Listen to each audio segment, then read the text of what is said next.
Hello everyone, আমার বিয়েতে কোথা থেকে কি কেনাকাটা করলাম এটা নিয়ে আজকের ভিডিও।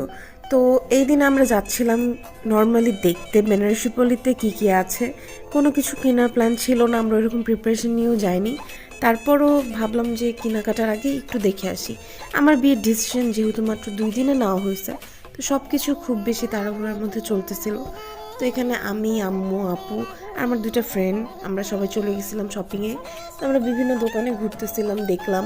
প্রথমেই চলে গেছিলাম, এটার নাম কি ছিল, ইন্ডিয়ান কাঞ্জিপুরম কি যেন একটা নাম ছিল, ভুলে গেছি। তো এরা অনেকগুলো শাড়ি দেখাচ্ছিল। তো আমার বিয়েতে আবার একটা মজার ঘটনা হয়েছে। প্রথমে আমার বিয়েতে কথা ছিল আক্ত করাবে, শুধু কোনো অনুষ্ঠান হবে না। আমরা সেরকম শাড়ি দেখতেছিলাম আক্তের জন্য, কিন্তু গেস হোয়াট, তার 2 দিন পরে ডিসিশন চেঞ্জ হয়ে যায়।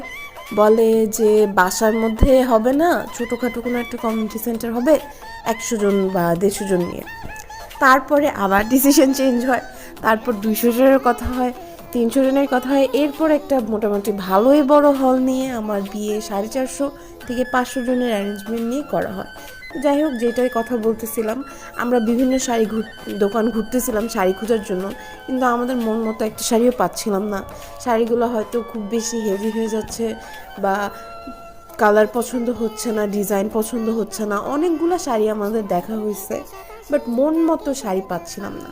এর মধ্যে আমিও 2-একটা শাড়ি ট্রায়াল করছিলাম। আমার চেহারা দেখে বোঝাচ্ছে আমি কী পরিমাণ বিরক্ত হয়ে গেছি অলরেডি ঘুরতে ঘুরতে। আর এর মধ্যে তোফাকেও দেখালাম ফোন দিয়ে, ভিডিও কল দিয়ে।